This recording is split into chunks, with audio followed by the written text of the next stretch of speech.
بسم الله الرحمن الرحيم. الحمد لله الذي أنعم علينا بنعمة الإسلام، وأشهد أن لا إله إلا الله وحده لا شريك له، إلها واحدا وربا شاهدا أحدا سمدا ونحن له مسلمون، وصلاة وسلاما على حبيب الرحمن مولانا محمد المنير. وبعد يقول رب العزة: يا أيها الذين آمنوا اتقوا الله وقولوا قولا سديدا. ويقول رب العزة: يا أيها الذين آمنوا اتقوا الله وكونوا مع الصادقين. أما بعد إخواني وأخواتي، waxaan uga hadlaynaa maanta halkan muxaadaro hadda ka hor ereya hadda ka hor ka yimid shakhsi waxyaalo oo ku hadlay oo aan nabiga calayhi salaatu wasalaam xaqiisa u qalmin oo ku ah aflagaado ihaano iyo meel ka dhac. arrintaas markii laga bixiyay jawaab u ahayd digniin iyo ogeysiin iyo barashaba u ahaydna midii hore mid ka sii daran ayuu keenay iyo weliba inkir waxyaalo mashruuc ah. waxaan rabnaa marka saddex inaan u kala qaadna hadalkaas. Kow, wuxuu yidhi yafli thawbahu, xadiidka ah oo uu si qaldan u fasiray oo uu soo geliyay meesha maradiisa inuu injir ka waxaynay. arrintaas siday macnaheeda ta iyo sida hore loo yiri iyo xadiidkaas qaabkiisa. Labo, waxaan ka hadlaynaa asxaabta. wuxuu yidhi asxaabta qaarkood bacdigooda waxaa laga helay injir. marka hadday nabigii meel ku dhac ku tahay injiruu lahaa, asxaabtiisa meel ka dhac kuma ahan miya? idinkaba iswaafajiya. saxaabiguna waa leeyahay nabina ma laha, idinkuba iswaafajiya. saddex, wuxuu yidhi nabiga calayhi salaatu wasalaam qofkii yiri nuur buu ahaa, been buu sheegay. saddexdaas waxyaaloodan marka aan rabnaa galabta halkan inaan uga hadalno wixii ilaahay naga waafajiyo. waxaan ugu soo hormarinaynaa midda ah bal iswaafaji aanu hor dooranay. iswaafaji midda ah asxaabta haddii laga helay nebigana in laga helo weeyaan. nabiga calayhi salaatu wasalaam wuxuu leeyahay waxyaalaha asaga khaas u ah oo uu ummadda uga soocan yahay. qofku waa inuu marka hore u laabto kitaabada nebiga shamaaishiisa sida goonida uga hadla. wuxuu leeyahay waxyaalaha asaga khaas u ah oo khaasiyaadkiisa nebiga ah, ikhtisaas ah. ikhtisaaskaas oo kala soocaya asaga iyo makhluuqa kale kala soocaya. ikhtisaaskaas ayaa wuxuu u kala baxaa waxyaalo nabiga calayhi salaatu wasalaam waajib ku ah laakiin ummadiisa sunno u ah, waxyaalo nabiga calayhi salaatu wasalaam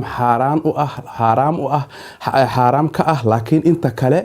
mubaax u ah qalqiga kale, waxyaalo asaga la amray laakiin aan inta kale la amrin, waxyaalo asaga keliya u bannaan laakiin aan u bannaanayn ummadda inteeda kale aan u bannaanayn.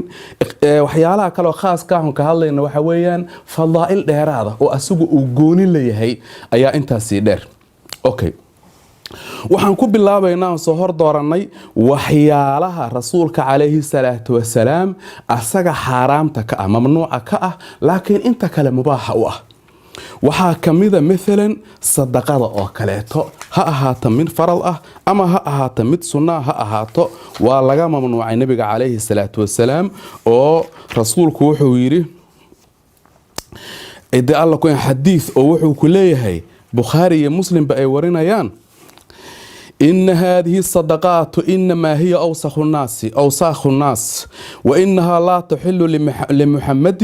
ولا لآل محمد. صدقادان waxaa weeyaan shay ah dadka wasakhdiisa, muxamed iyo ehelkiisana uma bannaana. ilaah ayaa asaga keliya ka mamnuuciyey siyaanatan can mansabihi shariif, ilaalin iyo xifdin la ilaalinayo sharaftiisa iyo maqaamkiisa la ilaalinayo oo laga ilaalinayo waxyaalaha wasakhda ah. oo ilaahay subxaanahu wa tacaala uu qur-aanku yidhi: khud min amwaalihim sadaqatan tudahiruhum wa tusakiihim biha, ka qaad xoolahooda sadaqo nadiif iyo daahir ayada looga dhigo. waxaa la yidhi haddana xigmadda looga mamnuucay ayaa waxay tahay dulliga akhdiga. qofka wax qaadanaya wax qaadashada dulligeeda iyo ka waxbixinaya cizigeeda. sidaas daraadeed waa laga mamnuucay. khalqiga intiisii kalena waa loo baneeyay oo asxaabtiisii ay kow ka yihiin. wasaqdaas marka hadda mesela markaan wax yar dul istaagno lagu la yiri waa wasaqdii dadka oo Muhammad iyo ehelkiisa sharafta iyo halka uu taagan yahay ma ku haboona oo ma qaadanayaan la leeyahay waa wasaq macnawi ah xisi ah oo aan muuqan. seed u aragtaa walaalo mid muuqata in lagu sifeeyo la yiraahdo maradiisa injir uu ka qaaday laana injir wasaqay ka imaataa. rasuulkana sidaas ma ahayn calayhi salaatu wasalaam. xadiis uu dabaraani ku warinayo mucjamka kabiirka ah can abi qirsaafa haythamina uu ku warinayo kitaabu majmacu zawaa'id ومنبع الفوائد وحليه لما بايعنا رسول الله أنا وأمي وخالتي فلما رجعنا عنده منصرفين قال لي أمي وخالتي يا بني إني لم أرى مثل هذا الرجل ولا أحسن منه وجها ولا أنقى منه ثوبا ولا ألين منه كلاما ورأيت النور يخرج من فيه أي من فمه. أبي خرصافة صحابي قالت لي أبي خرصافة وحوليه aniga iyo hooyaday habareertay markaan rasuulka la mubaayacoona calayhi salaatu wasalaam oo aan agtiisa ka soo rogmanay waxay hooyada iyo igu dheen habareertay ma aanan arag ninkan oo kale wax ka waji qurxan oo ka hadal macaan oo ka gacan macnaha ka jir macaan yani ka zahri fi tarafina li ubax u maleynayso korkiisa wax ka dhar nadiifsan ma aanan arkin. wax ka dhar nadiifsan ma aanan arkin laana wuxuu ahaa rasuulku wuxuu ku sifoobay nadaafad ummadana wuu amray. markuu ummadda amray wuxuu ummadda amro qofka ugu qaado og ayuu ahaa amarkaas. Anas bin Maalik wuxuu leeyahay rasuulka calayhi salaatu wasalaam markuu qaato jiifkiisa habeenkii markuu qaato والله له سواكه وظهوره ومشده waxaa loo soo diyaari jiray cadaygiisa daahirka iyo weysadiisa iyo cadaygiisa marka uu soo kaco marka istaaka watawaldaa marka uu soo kaco inta cadaysado oo weyso qaato oo shanlaysto oo marka kadib salaadii uu kici jiray yani waa salaatul leyl. markaas qof gurigiisa dhexdiisa sunno salaad u istaagay oo raba inuu haddana ku sii noqdo hurdadooda waa ma jirto inuu macnaha xilligaa shanlaysto oo u cadaysado ma jirto. waa shay macnaha nadaafad ziyaada oo uu dadka sii dheeraa weey. وعن سعد وجابر وحا لغا وريا ايغنا كان وعن انس اسل انس وحا كان وحو اها يكثر تصريح للحيته ورأسه بالماء وحو بدي جيري انو مدخيسا iyo garkiisa biyaha oo markasta ku dhaqo. ibn sa'd ayaa dabaqaadka ku wariyay tirmidina shamaa'il oo ku wariyay fi shamaa'il. rasuulka calayhi salaatu wasalaam marka haddii aan isii dul taagna shaygaas oo wasaqda shakhsiga ku tilmaamay markii hore wuxuu dhashay nadiifan makhtuunan maqduuc surra asagoo nadiif ah asagoo gudan asagoo xuduntiisii la gooyay min karaamati anni walatu makhtuunan uu yiri rasuulka calayhi salaatu wasalaam karaamadeyda waxaa kamid ah sharafkayga aniga waxaan dhashay anoo gudan oo hooyadii markaas ay aragtay nuur aldaa qusur busra meeshii ahayd saraheedii ifiyay hooyada aragtay. ilaah subxaanahu wa tacaala marka nadiifiyey oo yani daahirkii wasaq u diiday macnawiyana u diiday ilaa xabadkiisa inta la jeexa calaqada macnaha halka saldhigga waswaaska iyo qashinka inta laga saaro xigmad laga buuxiyo. wuxuu yiri shakhsi foolxumana ilaaha igala yaabo yiri fardhuxumana ana iskala yaabay. rasuulka calayhi salaatu wasalaam ilaaha daahiriyey asaguna wuu daahir badnaa uu u dadaal badnaa. haye waxaa kamid rasuulka calayhi salaatu wasalaam waxyaalaha asaga qaaska u ah waa shay asaga marka aan soo galno waajib ku ah laakiin anaga sunno noo ah. waxaa kamid ah sida oo warinaya dabaraani mucjam al-awsat oo ku warinayo bayhaqina oo ku warinayo sunankiisa ana Aisha radhiyallahu anha anna rasuulullah sallallahu alayhi qala thalathatuhunna alayya fara'id wa lakum sunna al-witru was-siwaaku wa qiyamul layl. riwaaya kale waxay wal adhiyatu iyo yani gowraca xoolaha oo ciidul udhada la gowraco cadayga iyo salaada witriga ah iyo udhiyada aniga waajibi ugu yihiin laakiin idinka sunni idin yihiin. xigmadda marka lagu waajibiyaa waxay tahay la yiri in kor loo qaado asaga maqaamkiisa in kor loo qaado oo qofka lagu qaadaya maxaa weeye se macnaha kor u qaadkaas weeyaan waxa la ilaahay wuxuu agtiisa looga jeceliyaa wuxuu faral yeelay rabbi subhanahu wa ta'ala oo wuxuu ka jecel yahay waxa sunnada uu ka jecel yahay marka waxa lagu qaaday li'ilaa'i sha'nihi inda Allah subhanahu wa ta'ala oo ilaahay xadiithul qudsi wuxuu ku yiri ma taqarraba ilayya 'abdi bi shay'in ahabba ilayya mimma aftaraltuhu alayhi adoonkaygu iguma soo dhawaado shay wax aan ka jeclahay wixii aan ku faral yeelay sidaas daraadeed ayaa asaga lagu waajibiyay i'laa'an li maqaamihi indahu wa ijzaalan li thawaabihi si maqaamkiisa kor loogu qaado thawaabkiisana loo weyneeyo macnaha waxaan meeshan ku soo saaraynaa rasuulku inuu leeyahay waxyaalo khaas ah oo ummadaba kala dhaxaynin ma ahan inaad tiraahdo iswaafaji hadalkaas meeshuu galaya adiga sidoo kale waxa rasuulka kaleey salaatan qaas ku ah oo asaga waajib ku ah musaabiratul aduwi zaid ala al-dha'f adawga si kasto u fara badan yahay si kasto lama laab u yahay inuu u sabro oo u sortaago asaga waajib ku ah oo maxay u ahaataa leeyiriduuna ummatihi innahu mahfuudun bi hifdillahi ta'ala ilaahi hifdigiisu ku jira ilaahi wuxuu leeyahay والله يعصمك من الناس ضدك إله بكاء إلى وحكى واجب أساقه إنه لا جهر ردينته منكرك أو معناها ماشان أما وحلوين وصلهين أو إسلام مركا لا جهر فاسدع بما تؤمر عليه لا جهر وحلو أمري لأن حفظينته الله كجرا إله وحويري فاصبر الحكم ربك فإنك بأعيننا سمرك بكو سمر أنك إلى لنتنا يحفظينتنا أكجرتاي waxa kale oo kamida marka rasuulka kaleey salaatu wasalaam hadaan sii wadno waxyaalaha ilaahay asaga sida khaaska ah oo ugu waajibiyay waxa kamida al-ihdaa'u li yanaalo akthar mimma uhdiya ilayhi in uu hadiyeeyo rasuulka kaleey salaam oo dhiibo cabdiyo si loo siiyo wax ka badan li xifdi maqaam an-nubuwah si loo xifdiyo maqaamka nabiyada لانه مأمور باشرف الآداب واجل الاخلاق وحو امريهي ادبتي ugu sharafta badneed iyo akhlaaqtii ugu weyneed saas daraada ilaahay wuxuu ku yiri wala tamnun tastakthir ha siinin oo ha dhiibin si adiga wax badan lagu siiyo ha u dhiibin waxa kale oo mamnuuca mesela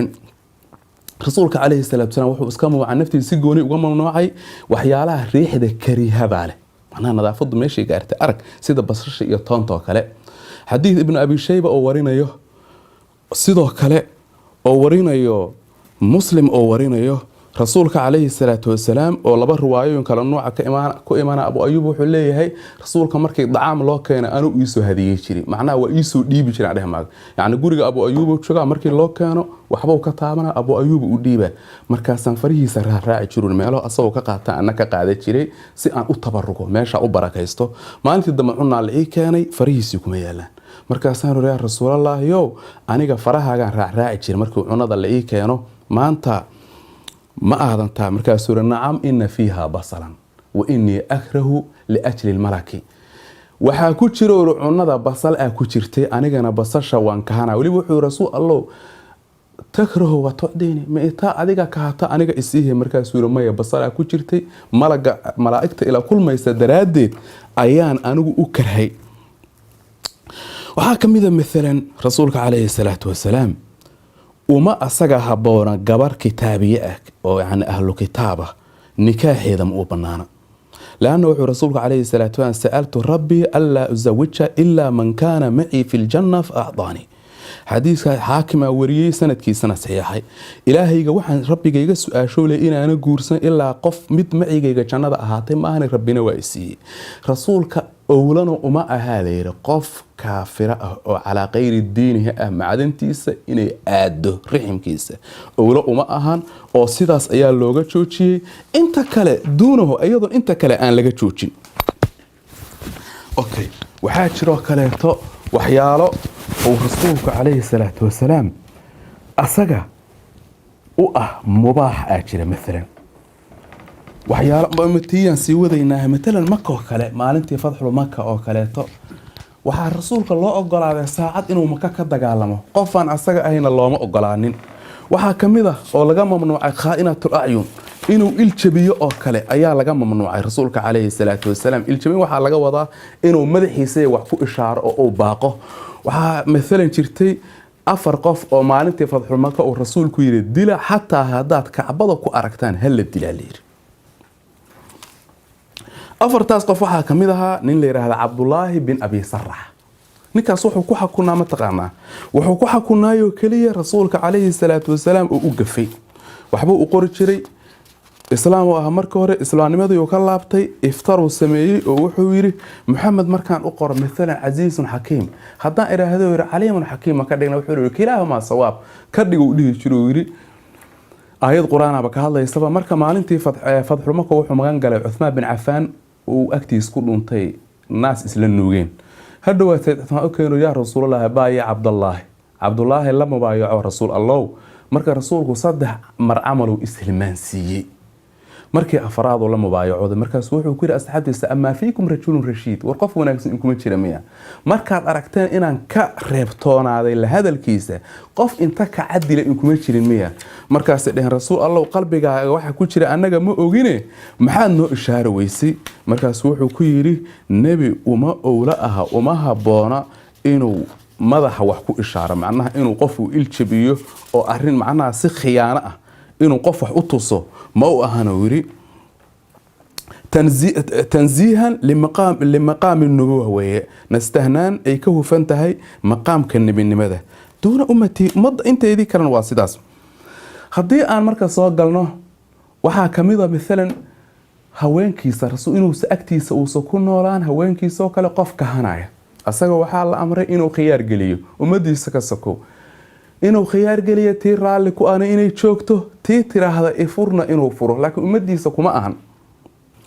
waxyaalo waxa jira midna rasuulka calayhi salaatu wasalaam mubaax u ah oo asxaabtiisa laakiin ayaga aan mubaax u ahayn intii kalaba hay iswaafaq jadaan kugu qasba ka waran waxa kamid ah alwisaal soonka la isgaarsiyo wisaal waxa la yiraahdaa aan wasli soomi weeyano ina ay maanta soonto adoon afurin berri ku dartid berrida 3 maalmood iyo 3 habeen isdaba jooga inaad soonto rasuulku waa sameeyay marka calayhi salaatu wasalaam markaas wuxuu ku yiri marka asxaabta iyaakum wal wisaala waxaan inkaga digaa huru soonka wisaalka leeyahay ayaan inkaga digaya markaas waxay dhaheen innaka tatawassalu ya rasuulullah bukhari qeyrkiisa warinay adiga ba rasuul Allah waa xariirisa markaas wuxuu leeyahay inni lastu ka hay'atukum aniga idinkoo kale maahi inni ud'imu wa usqi aniga waa la iquudiyaa waa la waraabiyaa riwaayad kan waxay inni abitu inda rabbi yad'umuni wa yasqini rabbigayga agtiisaan bariyaa oo aniga iquudinaya oo ina waraabinaya taas waxyaalahaas waxay kamid yihiin markaan soo gaabino khasaa'ista oo waxyaalaha ahkaamta ah qasaa'ista dheeraadka ah oo asaga yaani ilaahay uu ku gooni yeelay oo dheeraadka ah waxa kamida haduu rasuulku mesela calaysa ida daa ahadan fa alayhi an yajibahu walau kana fi salah hadii qof uu waco sida uu Bukhari oo ka warinayo Imam Bukhari haduu qof uu waco rasuulka calayhi salaatu wasalaam inuu ajiibo labbayka ya rasuul walau kana fi salati salaad baa ku jiri hatta hada salaad ku jirto maxaa yeelay fa in ijabatu fi salati fa in ajabahu fi salati fa innahu la tufsidu salata hadda salaada adoo ku jira aad u jawaabto salaadaadi ma faahfaahayso lima rawa al-Bukhari an Abi Sa'id al-Mu'alli al-Ansari anna nabiy sallallahu alayhi wa sallam da'ahu wa huwa yusalli nabiga ninkaas leeyahay Abu Sa'id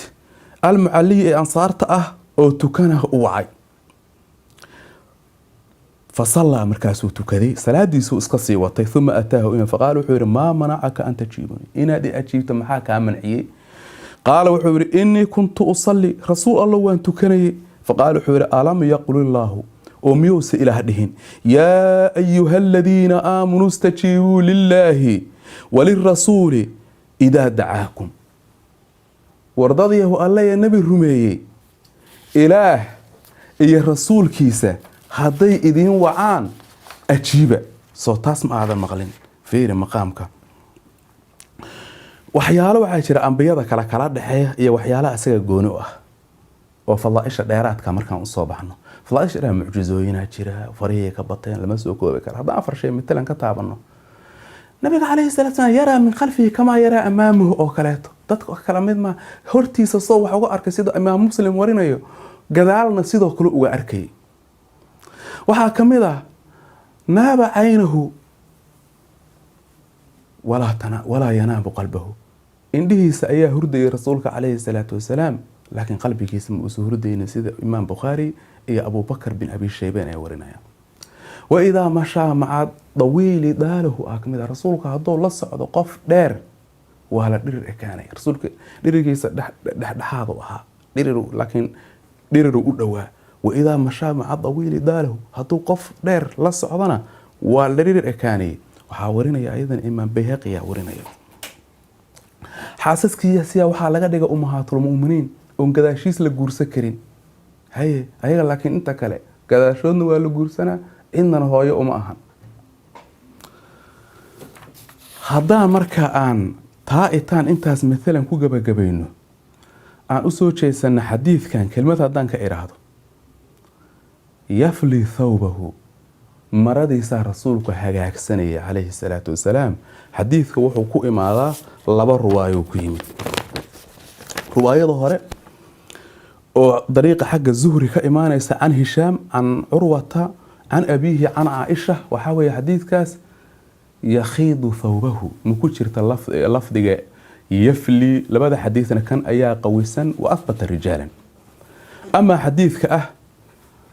xagga yaxya bin saciid ka imaanaya can camrata can caaisha yafli thawbahu ah maahan laguma fasiro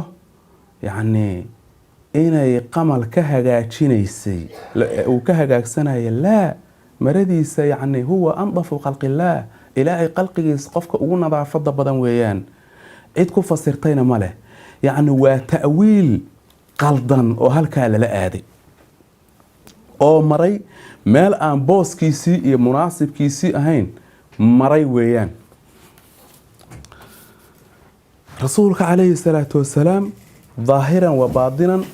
inuu daahir ka yahay waxyaalahaasna ka hufan yahay iswaafajina aysa waxba iska qusayno intaanoo kaleo axkaam shayaal waajibaad xaaraam xalaal mubaax makruuhaad inaysan ummadda iskala mid ahayn aysan iska waafaqayn asxaabtiisana waa soo marnay haddaan u nimaadno marka rasuulka calayhi salaatu wasalaam nuur ma ahayn oo qofkii sheegay waa beenuu yidhi horta rasuulka calayhi salaatu wasalaam ilaaha subxaanahu watacaala nuur ku sheegay oo yidhi qad jaa'akum min allaahi nuurun wa kitaabun mubiin ilaahay xaggiisa waxaa inkaga yimid nuur annuuru huwa muxamadun nuurkana waa nebi moxamed calayhi salaatu wasalaam iyo kitaab cad waqaala tacaala wadaaciyan ila allaahi biidnihi wasiraajan muniira asagoo ah alla dariiqiisa asagoo ugu yeeraya ummadda ahna isla markaas faynuus aada loo ifiyey ah rabulciisa haddana ku fasiray haddii ilaahay ou samaahu nuuran rabbi ou ku magacaabay nuur walaqad habata fi sunna sunnadana waxaa ku sugan ana saxaabata radiallaahu canhum wasafahum bidaalika sidaas ayayna asxaabtu ay ku tilmaameen ayagana kaanuu waxay yaquuluuna inay yidhaahdaan kalqamari mid kasta yani dayax inuu ku shabaho mid kasta wuxuu ku shabahayay dayax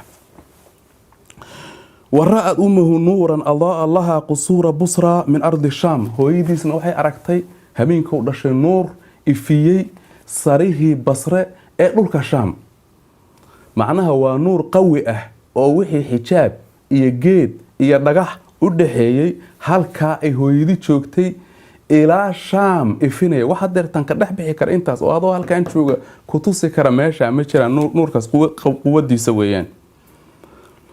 asxaabtiisana calayhi salaatu wasalaam bidhaanta nebiga markay tilmaamayeen nebiga bidhaantiisa daata ahaan waxay dhaheen kalqamari leylat lbadr bal waxay dhaheen waa kasii nuur badnaa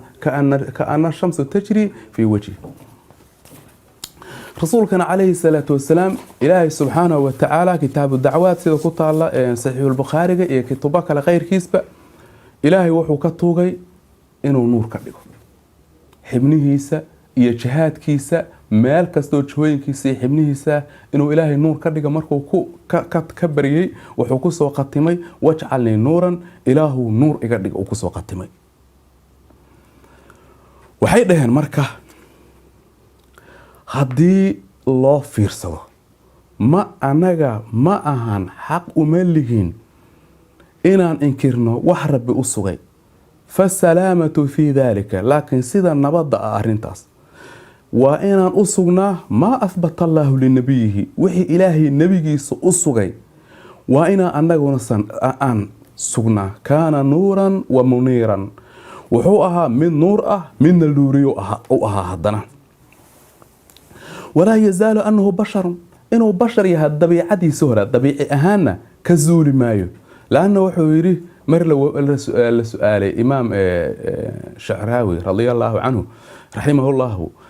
raxmatullaahi calayhi muxuu yidhi falqamaru dabiicatahu sakhriya wir matalan yiri dayaxa bisha dabeecad ahaan waa dhagax ilaahayna muxuu yidhi huwa aladii jacala shamsa diyaa'an walqamara nuura alla waa kii qoraxdana ka dhigay iftiin bishana ka dhigay nuur rasuulka calayhi salaatu wasalaamna khayrun min alqamar dayaxana rasuulkaa ka khayr badan calayhi salaatu wasalaam ilaahaygii kaa nuur ku sheegay asagana nuur ku sheegay cid marka xaq u leh inay nafido oo ay arintaas inkirto yacni waxay leedahay yaabkeeday leedahay inay arintaas laga hor imaado macnaha yaabkeeday leedahay waayo ilaahay wuxuu ku sheegay nuur subxaanahu wa tacaala wuxuu haddana ku sheegay muniir nuur la nuuriyey inuu yahay asxaabtiisu waxay ku wada tilmaameen inuu ahaa kalqamari leylatulbadar asagana ilaahay nuuruu ka baryey waxyaalaha ilaahay uu ku qasisay nebigana waxaa ka mid ah baryihiisa in la aqbalay wuxuu ilaahay ka baryo in laga aqbilaya ayaa ka mid ah waxay dhaheen ahlu madiino markuu rasuulka calayhi salaatu wasalaam uu madiino soo galay maalan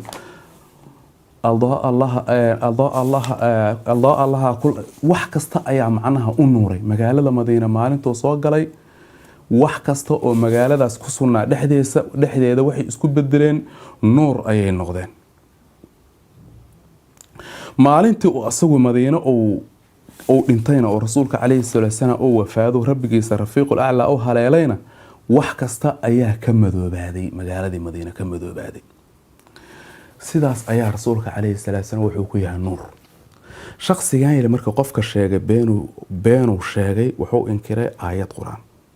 wuxuu inkiray asxaabta oo tuhme oo inaysan nuur arkin oo bidhaantiisa ay nuurka ku sheegeen inay ka kac tahay halkaasna ku jirta wuxuu kaloo inkirsan yahay nabiga calayhi salaatu wasalaam oo khasaa'isiisa ay kamid tahay mustajaabu dacwa ayaa kamid ah waxaa kamid ah inuu asagu wax ku xugmi karo wixii uu ogyahay maxaan ka wadaa wuxuu ogyahay inuu wax ku xugmi karo maalan waxa weeye fahamka inuu wax ku xugmi karo wuxuu rasuulku ogyahay hadda adiga qaadi tahoo kale ee la isu kaa soo dacwooya laakiin arrintan saxdeeda adiga aada ogtahay kuma xugmi kartid dacwada qaadaysaa waxaad qaadaysaa inaad marka hore tiraahdo haye haddii la qirto waa la qirta haddaan la qiran inaad bayino iyo u kala dirto iyo maaragtay shahaadadii inaad u kala dirto dhaartii iyo bayinadii wadadii inaad marto axkaamta maahane cilmigaaga kuma xugmi kartid laakiin asaga cilmigiisu ku xugmi karaa maxaa ka mid a markii hinda u timid ay tiri Abu Sufyaan waa rajul shaxiix ah ee xoolihiisa wax ma ka qaadan karaa muxuu rasuulku ugu jawaabay ka qaado adiga iyo caruurtaada wax idin kaafiya si macruuf uga qaado ayuu ugu jawaabay rasuulka calayhi salaatu wasalaam waa arrin asaga qaas u ah oo gooni asaga u ah marka ikhwaani fillah waan soo aragnay yafli kelimada oo faliga mar hore la cadeeyay oo macnaheedu waa ka soo hadalnay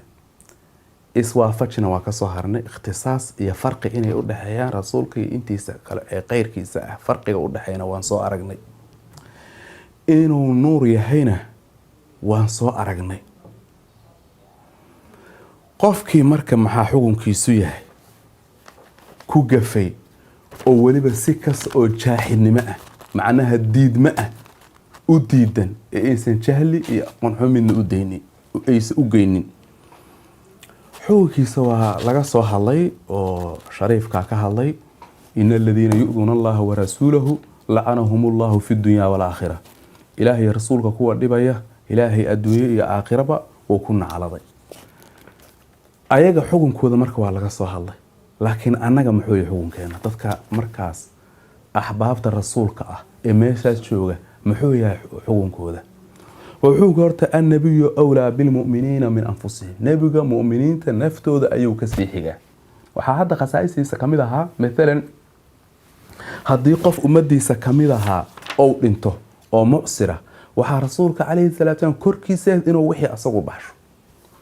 oo muxuu yiri xadiis macnihiisu ahaa qofka hadduu dhinto wuxuu yiri ana awlaa bil mu'miniina min anfusihim. wixii lagu lahaa anaa dhiibaya. marka wixii lagu lahaa deynkiisa fadaynahu calaya, deynkiisu aniga korkayga weeyuu yiri. wuxuu ka tagayna warasadiisa iskale. hadduu mid wax ka tagtay ahaa waxaa iskale dadkii dhaxalkiisa lahaa iskale. wixii laga bixi lahayna wuxuu yiri فما توفي من فترك دينا فعلي قضاؤه ومن ترك مالا فلورثته. أنا كركي جديد أهور وحي لقطه ورثدي هذا مال كتجينا ورثدي سيا إسكاله تذكر دحالك سلا ورثدي سيا أي إسكاله. معناها أساس وحى أو نفتي أسوق نفتن أو أسوق النجاح ساس وهذا أساق اللو كلفي إن حتى كان أنت معسرة korkiisa waxaa laga yahay xayatadiisii inuu waxa asagu ka bixiyo oo asagu u dhiibay rasuulka calayhi salaatu wasalaam. haddii maanta gafkaas loo geysta lahaa awooyaashna iyo qabiilada laga soo jeedo ama nin gurigiisa saas oo kale loo caayi lahaa iyo reerkiisa waa laga jawaabi lahaa, meeshaas waa la weerari lahaa. nabigii nooga dhowaa oo nooga habboonayo naga sii xigayna oo aan iimaankeenu kaamil noqonin ilaa aan ka jeclaano wax kastoo ka soo harayna in inta shaqsi afka ku taag oo haddana sii qosqoslo horta cajaa'ibkeeday leedahay. laakiin waxaan isku hadlaynahay inuu jiroon ka suulin ardadan dusheeda rasuulka calayhi salaatu wasalaam uuna jecel yahay. dad jecel ayaa jira calayhi salaatu wasalaam oo jiri doona ilaa qiyaamaha asna uu jecel yahay oo cadaynaysa xadiis oo muslim wariyay oo macnihiisu ahaa oo lahaa lafdigiisa ishtaqtu ilaa ikhwaani oo rasuulka calayhi salaatu wasalaam aniga waxaan u hiloobay walaalahay. markaasi asxaabtii saxnaa awalasna ikhwaanaka ya rasuulallah, rasuulka anaga walaalaha ma nihin miya? markaasuu yiri antum asxaabi, idinka asxaabtiyada tihiin, laakiin walaalahay waa kuwa imaanaya mar dambe oo ahadkoodu ka jecel yahay aragtidayda uu ku bedelo lahaa maalkiisa iyo xoolihiisa uu ku bedelo lahaa. kuwaas calaa washil arad la horta kama aysa suulin meesha uu hadda ahadkaas joogo oo Kenyana way joogaan. jawaaban ka sugaynaa ficlan ah hadduusan toobad keena arintaas uusan ka laaban. اللهم اجعلنا من الذين يستمعون القول فيتبعون أحسنه وآخر دعوانا أن الحمد لله رب العالمين.